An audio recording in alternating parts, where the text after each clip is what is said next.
Halo, Assalamualaikum warahmatullahi wabarakatuh. Perkenalkan, kami dari kelompok 4 dengan anggota Lucy Aziza Hapsari, Fatwa Hidayahya, dan Evi Nurhayati Srihardini akan mempresentasikan proposal PKM kami dengan judul Sustainability UMKM dalam mengadopsi platform e-commerce di masa pandemi. UMKM merupakan instrumen utama dalam kegiatan ekonomi di Indonesia. Pemberdayaan UMKM diperlukan guna mengantisipasi perekonomian di masa mendatang, terutama dalam memperkuat struktur perekonomian nasional. UMKM menjadi salah satu indikator dalam mewujudkan tujuan SDGs, Sustainable Development Goals. Poin 8 yaitu mendukung pertumbuhan ekonomi yang inklusif dan berkelanjutan, tenaga kerja penuh dan produktif, serta pekerjaan yang layak bagi masyarakat. Berdasarkan data dari Kementerian Koperasi Usaha Kecil Menengah Republik Indonesia, terdapat 62.106.000 usaha mikro dengan omset kurang dari 300 juta per tahun, usaha kecil dengan omset 300 juta sampai 2,5 miliar per tahun. Sebanyak 757 unit usaha menengah dengan omset 2,5 miliar sampai 50 miliar per tahun sebanyak 58 unit. Sedangkan untuk usaha besar sebanyak 5.000 unit.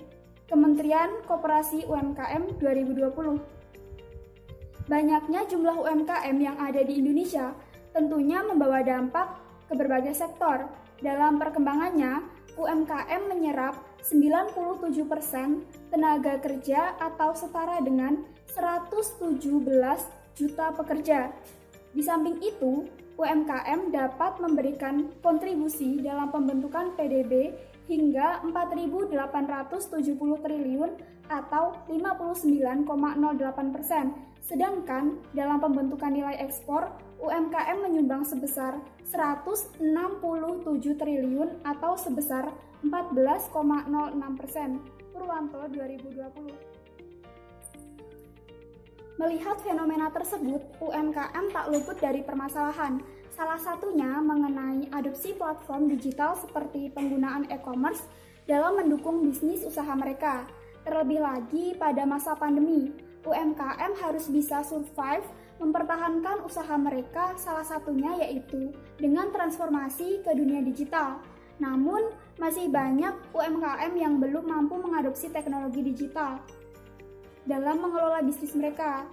Hal ini terlihat dari data Kementerian Komunikasi dan Informatika per Juni 2020. Jumlah UMKM yang telah masuk ke sistem marketplace atau e-commerce mencapai 9,4 juta UMKM atau sekitar 14,6%.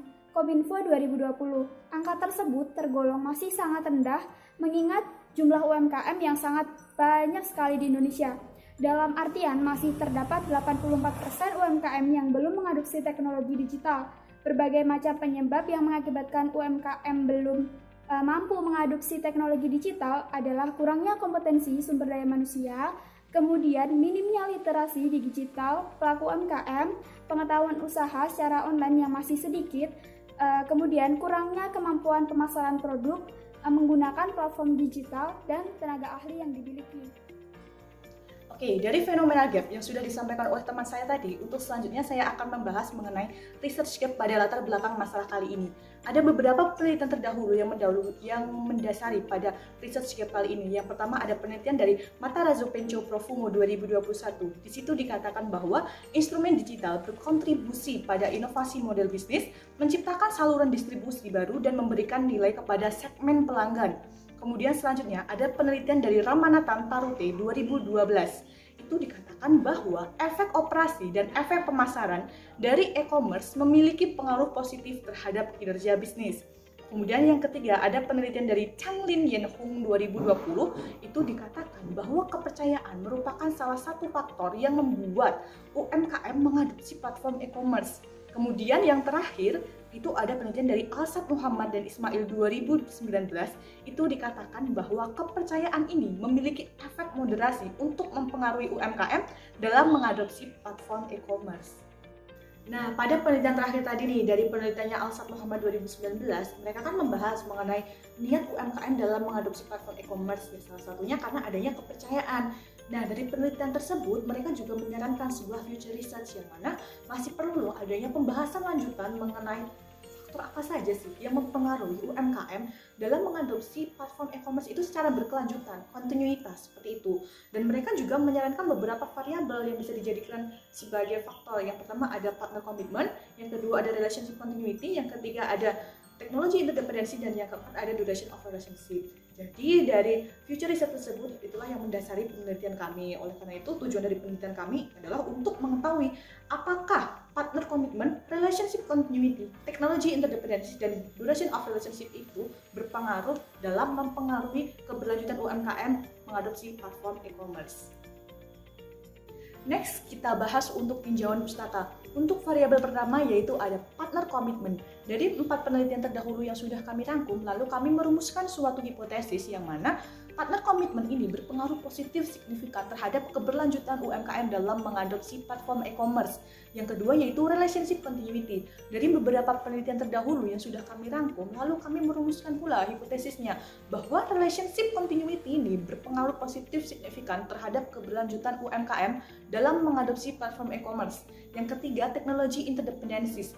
Dari beberapa penelitian terdahulu yang sudah kami rangkum, lalu kami merumuskan pula hipotesisnya dan mengatakan bahwa teknologi interdependencies ini berpengaruh positif signifikan terhadap keberlanjutan UMKM dalam mengadopsi platform e-commerce. Dan yang terakhir adalah duration of relationship. Dari beberapa penelitian terdahulu yang sudah kami rangkum, lalu kami merumuskan sebuah hipotesis yang mana duration of relationship ini memoderasi partner commitment, relationship continuity, dan juga teknologi interdependencies terhadap keberlanjutan UMKM dalam mengadopsi platform e-commerce. Oke, kali ini saya akan menjelaskan kerangka penelitian pada alur pemikiran penelitian kali ini. Di sini kami menggunakan 3 variabel independen, yaitu partner commitment, teknologi interdependensi, dan juga yang terakhir adalah relationship continuity. Dan selanjutnya kami juga menggunakan 1 variabel moderasi, yaitu duration of relationship. Kemudian untuk variabel independennya yaitu sustainability atau keberlanjutan UMKM dalam mengadopsi platform e-commerce, seperti itu. Ada pula metode penelitian. Dimulai dari jenis penelitian. Kami menggunakan jenis penelitian kuantitatif, merupakan jenis penelitian yang berdasarkan angka-angka dan analisis menggunakan statistik. Alasan kami menggunakan jenis penelitian kuantitatif adalah untuk mendapatkan data yang lebih konkret, objektif, terukur, rasional, dan juga sistematis. Kemudian sampel penelitian. Penelitian ini menggunakan data primer di mana data tersebut didapat dari 150 pelaku UMKM yang tergabung dalam Shopee, Tokopedia, dan juga Padi UMKM. Kemudian metode pengumpulan data. Pengumpulan data menggunakan kuesioner secara online atau melalui Google Form. Kuesioner ini berisi pertanyaan-pertanyaan tentang beberapa konstruk atau variabel penelitian yang telah dikembangkan. Kuesioner diberikan kepada responden menggunakan multi-item scales. Semua item yang digunakan telah diukur dengan skala Likert yang terdiri dari 5 poin. Poin 1 adalah sangat tidak setuju, poin 2 tidak setuju, poin 3 netral, poin 4 setuju, dan poin 5 sangat setuju. Kuesioner yang digunakan untuk penelitian ini terdiri dari item yang validitas dan reliabilitasnya telah diuji melalui penelitian sebelumnya. Kemudian alat analisis. Kami menggunakan alat analisis Smart PLS 2.0. Kemudian adalah teknik analisis. Pada penelitian ini, peneliti menggunakan analisa partial least square atau PLS dengan alat bantu aplikasi Smart PLS 2.0. Analisis PLS SIM terdiri dari 2, yaitu outer model dan inner model. Pada bagian analisis outer model terdiri dari 3 uji, yaitu uji validitas, uji reliabilitas, dan uji multikolinearitas. Kemudian pada bagian analisis inner model terdiri dari 4 uji. Yang pertama adalah coefficient determination atau R2, yang kedua uji kebaikan atau goodness of fit, yang ketiga uji effect size F2, yang keempat adalah normative fit model atau NFI. Kemudian cara penafsiran.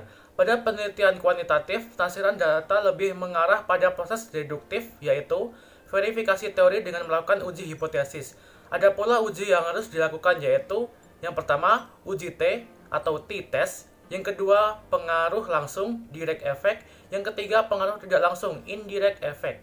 Kemudian yang terakhir adalah cara penarikan kesimpulan. Cara penarikan kesimpulan pada penelitian kali ini dapat dilihat dari hasil uji hipotesis. Jadi uji hipotesis tersebut kemudian akan disandingkan dengan hasil teoritis dari beberapa kajian teoritis, sehingga hasil kajian teoritis dapat mendukung dari uji hipotesis yang ada. Sekian presentasi dari kelompok kami. Kami yakin dengan penelitian yang telah kami buat akan sangat berguna bagi pelaku UMKM. Stay safe, maju UMKM Indonesia. Wassalamualaikum warahmatullahi wabarakatuh.